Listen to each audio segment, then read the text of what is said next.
Bersama Sapa Indonesia Pekan, saya mau ke Bu Zulis. Bu Zulis, bisa Anda gambarkan kepada kami bagaimana sebenarnya mekanisme kerja dari obat antivirus ini secara sederhana? Oke, baik. Jadi, obat ini cukup menarik karena dia adalah mirip sekali dengan suatu senyawa alam di dalam tubuh kita, yaitu nukleotida adenosin. Jadi adenosin itu adalah, kombinasi antara adenin dengan satu gula. Nah itu, dia bisa remdesivir ini mirip sekali dengan adenosin dengan ada sedikit perubahan struktur begitu. Nah dengan cara itu dia bisa menyusup di rantai RNA, sehingga kemudian dia bisa menghambat aktivitas dari enzim yang namanya adalah RNA dependent RNA polimerase yang Oke. kemudian akan menghambat sintesis virus begitu, replikasi virus begitu, Mbak. Berarti menghambat replikasi virus itu cara kerja utamanya dari Remdesivir ini ya? Betul. Ya, ke Dokter Erlina, Dok, penggunaannya Ya, ternyata hanya untuk umur-umur tertentu. Bisa Anda jelaskan kenapa tidak semua umur bisa menggunakan obat ini? iya. Jadi obat ini adalah obat keras yang pada penelitian terdahulu diindikasikan untuk usia di atas 18 tahun. Ya, dengan syarat lain adalah tidak mempunyai kondisi yang mana livernya terganggu dan juga ginjalnya terganggu. Kemudian juga diindikasikan untuk pasien-pasien dengan tingkat keparahan yang berat, yang artinya salah satu syaratnya adalah bahwa saturasi oksigennya 94% atau di bawahnya. Oke.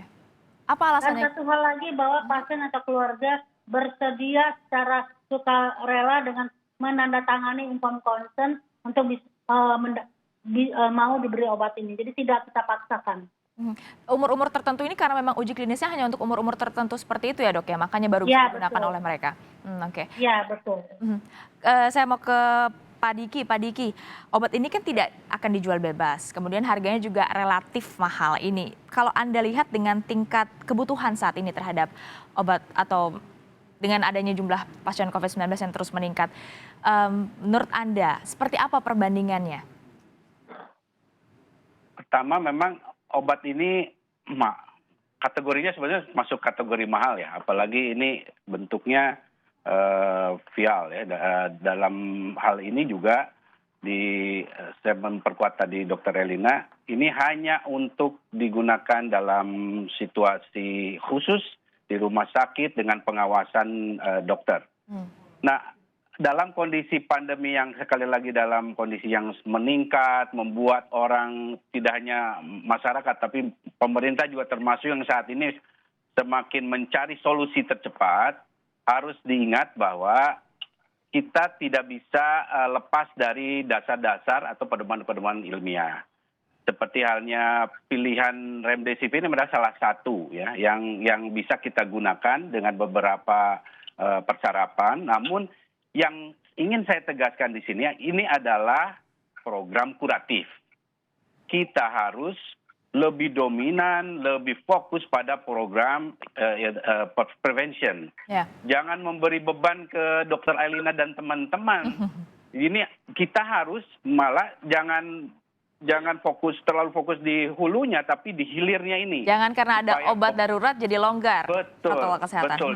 betul. Jadi jangan sampai ini sudah ada obat yang darurat yang bisa ya, kita tidak boleh sekali lagi fokus pada hulu ini. Tapi saat ini di hilir ini yang jadi PR besar kita yang belum optimal. Oke. Sehingga kita bisa mencegah jangan sampai Dokter Erlina dan teman-teman ini kebanjiran pasien-pasien yang harus menggunakan tidak hanya masalah remdesivir tapi juga keterbatasan ICU dan segala macam. Dan ingat, ini para dokter yang bertugas ini kan sudah lebih dari 6 bulan ya. Ini beban berat ini, capaian rotasi dan segala macam.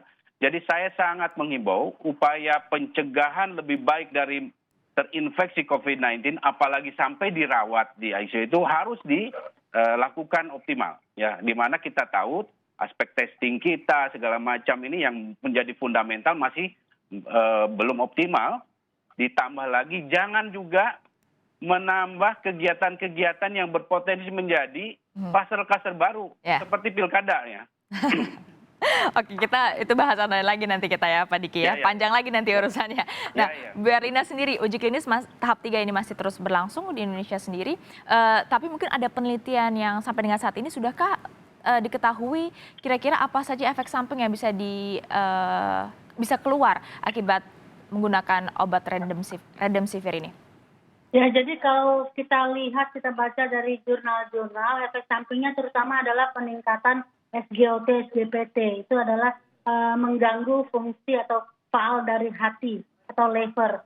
Jadi kalau ini terlalu tinggi juga pasiennya kemudian akan berakibat yang berat juga. Jadi dari awal kita sudah saring, hanya kita berikan kepada yang fungsi livernya baik dan tidak terindikasi bahwa pasien ini adalah pasien-pasien penderita penyakit hepatitis kronik misalnya. Kemudian juga efek samping lainnya adalah terhadap ginjal, juga mengganggu faal ginjal. Jadi dari awal kita sudah melakukan screening hanya pasien-pasien dengan ginjal yang baik. Oke. Ini kan juga adalah tadi dikatakan oleh Bu Zulis untuk menghambat replikasi. Ini di tahapan mana? Artinya bisa digunakan untuk di tahapan awal, di tengah, atau karena replikasi virus ini kan tahapannya ada banyak sekali ya, Bu Zulis? Iya. Atau Jadi kalau pasien-pasien yang muda, yang sistem imunnya baik, prima, bagus, maka sistem imun ini akan bisa mengendalikan virus supaya tidak bereplikasi. Jadi sistem tubuh sendiri, sehingga kemungkinan besar pasien-pasien seperti ini akan menjadi orang yang tidak bergejala.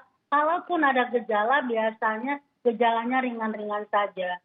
Pada orang yang berat, ini replikasi virus terus terjadi. Makanya terjadi kelainan yang berat. Nah, inilah yang kita dengan obat remdesivir ini kita upayakan, karena kerjanya adalah menghambat replikasi, maka replikasi berikutnya akan terhambat sehingga kerusakan tidak menjadi lebih luas. Oke. Gitu. Mungkin Bu Zulis mau menambahkan? Ya, sejauh ini uji kliniknya memang digunakan pada subjek-subjek dengan kondisi yang berat. Jadi seperti yang disampaikan Dr. Elina tadi, memang kalau untuk ringan sampai sedang mungkin sistem imun tubuh masih cukup untuk bisa membantu mengeliminasi virus. Tetapi pada pasien yang berat ini akan menjadi prioritas bagi obat-obat antiviral yang bersifat untuk menghambat replikasi virus. Jadi memang ditujukan pada, kalau tidak salah memang untuk usia 12 tahun ke atas ya dokter. 12, jadi adolesen sama dewasa, 12 tahun ke atas dengan berat badan kurang lebih dari 40 kg. Itu yang disyaratkan untuk penggunaan remdesivir dan pasien yang berat. Baik, untuk pasien yang berat sebenarnya, karena disitulah replikasi virus ini terjadi sangat banyak.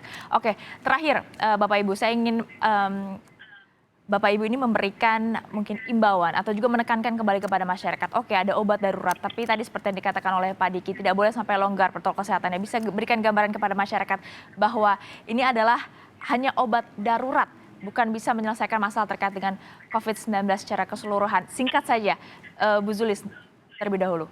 Ya, saya kira sekali lagi penemuan obat memang masih terus berjalan, tetapi memang tidak boleh dilupakan adalah pencegahannya. Jadi pencegahan itu lebih baik daripada mengobati, sehingga saya sarankan untuk tetap mematuhi protokol kesehatan. Itu yang utama menurut saya.